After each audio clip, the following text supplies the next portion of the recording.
ஓடி விளையாடு ஓய்ந்திருக்கலாகாது. அதுக்கு தான் சூப்பர் சரவணா ஸ்டோர்ஸ்ல சம்மருக்கு ஆடைகள் வாங்கும் போது அவுட்டோர் கேம்ஸ் ஃப்ரீ.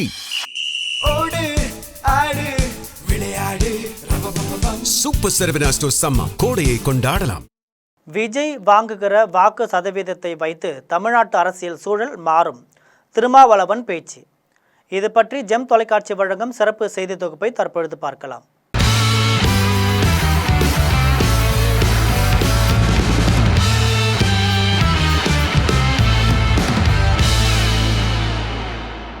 இப்போது கூடுதலாக வாக்குப்பதிவு ஆகியிருக்கிறது என்ற தோற்றம் இருக்குது.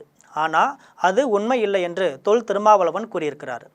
மேலும் பேசிய அவர், தேர்தல் முடிவுகளுக்கு பிறகு விஜய் வாங்குகின்ற வாக்கு சதவீதத்தை பொறுத்து தமிழ்நாட்டு அரசியல் சூழல் மாறும்னு கூறியிருக்கிறார்.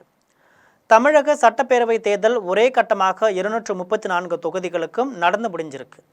தேர்தல் நடந்து முடிந்துள்ள நிலையில் எந்த கட்சி வெற்றி பெறும் என தொண்டர்கள் தங்களுக்குள்ளே விவாதம் வைத்து வருகிறார்கள். வாக்கு சதவீதமும் அதிகரித்து இருக்கிறது என தாவைக்கவினர் தொடர்ந்து கூறி வராங்க. இந்த நிலையில் திருமாவளவன் தமிழகத்தில் வாக்கு சதவீதம் அதிகரிக்கவில்லை என்று கூறியிருக்கிறார். செய்தியாளர்களை சந்தித்த திருமாவளவன் கூறியதாவது, வழக்கமான வாக்குப்பதிவு தான், வியப்படை வழக்கு ஒன்றும் கிடையாது. எஸ்ஐஆர் மூலமாக ஏராளமான வாக்குகள், லட்சக்கணக்கான வாக்குகள் நீக்கம் செய்யப்பட்டிருக்கின்றன. அந்த வாக்குகள் நீக்கம் செய்யப்படாமல் இருந்து இந்த வாக்குப்பதிவு நடந்திருந்தால் பழைய மாதிரியே வாக்குப்பதிவு நடந்திருக்கிறது என்றுதான் நாம் பேசியிருக்கோம். ஆனால் எஸ்ஐஆர் மூலம் இதுவரையில் பதிவு செய்யப்படாமல் இருந்த வெறுமன எண்ணிக்கையில் மட்டுமே இருந்த வாக்குகள் லட்சக்கணக்கில் செய்யப்பட்டிருப்பதனால் இப்போது கூடுதலாக வாக்குப்பதிவு ஆகியிருப்பதற்கான ஒரு தோற்றம் இருக்கிறது. இது உண்மை இல்லை. ஒவ்வொரு தேர்தலுக்கும் 5 ஆண்டுகளுக்கு பிறகு புதிய வாக்காளர்கள் 20 to 25 லட்சம் பேர் இணைவார்கள். அந்த எண்ணிக்கையில் கூடுதலாக சேருவார்கள். அதுபோல் இந்த தேர்தலிலும் 20 to 25 லட்சம் பேர் புதிய வாக்காளர்கள் தேர்ந்தெடுக்கிறார்கள். அவ்வளவுதான். இந்த தேர்தலில் மீண்டும் திமுக ஆட்சிதான் அமையும். மதசார்பற்ற முற்போக்கு கூட்டணி மாபெரும் வெற்றியை பெறும். களத்தில் நேரடியாக மக்களை சந்தித்த அனுபவத்திலிருந்து இதை நாங்கள் உணர்கிறோம். நடந்து முடிந்துள்ள தேர்தலில் வழக்கமான வாக்குப்பதிவு தான். இதில் வியப்பு அடைவதற்கு ஏதும் இல்லை. எஸ்ஐஆர் மூலமாக ஏராளமான லட்சக்கணக்கான வாக்குகள் நீக்கப்பட்டன. அந்த வாக்குகள் நீக்கம் செய்யப்படாமல் இதே வாக்கு சதவீதம் பதிவாகியிருந்தால் வாக்கு சதவீதம் உயர்ந்துள்ளது என்று சொல்ல முடியும்.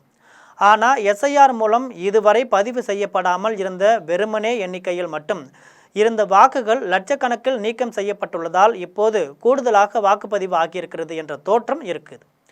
ஆனால் இது உண்மை இல்லை. ஒவ்வொரு தேர்தலுக்கு பிறகும், அதாவது 5 ஆண்டுகளுக்கு பிறகு புதிய வாக்காளர்கள் 20 முதல் 25 லட்சம் பேர் இணைவார்கள். இதுதான் வாக்கு எண்ணிக்கையில் கூடும். அந்த மாதிரி தான் இந்த முறையும். இந்த தேர்தலில் கூடுதலாக புதிய வாக்காளர்கள் 20 முதல் 25 லட்சம் பேர் சேர்ந்திருக்காங்க. அவ்வளவுதான். இந்த முறையும் திமுக தான் வெற்றி பெறும். மத சார்பற்ற முற்போக்கு கூட்டணி மாபெரும் வெற்றி பெறும்.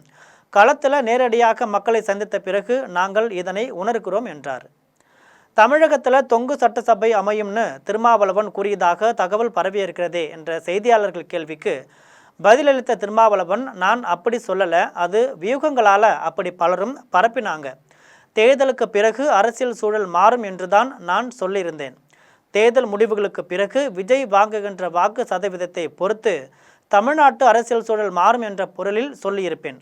அவ்வளவுதான். தேர்தல் முடிவு வரட்டும் என்று பதிலளிச்சிருக்கிறார் திருமாவளவன்.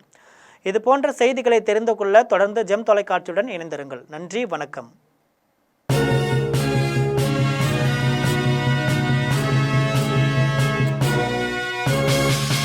ஓடி விளையாடு ஓய்ந்திருக்கலாகாது. அதுக்கு தான் சூப்பர் சரவணா ஸ்டோர்ஸ்ல சம்மருக்கு ஆடைகள் வாங்கும் போது அவுட்டோர் கேம்ஸ் ஃப்ரீ.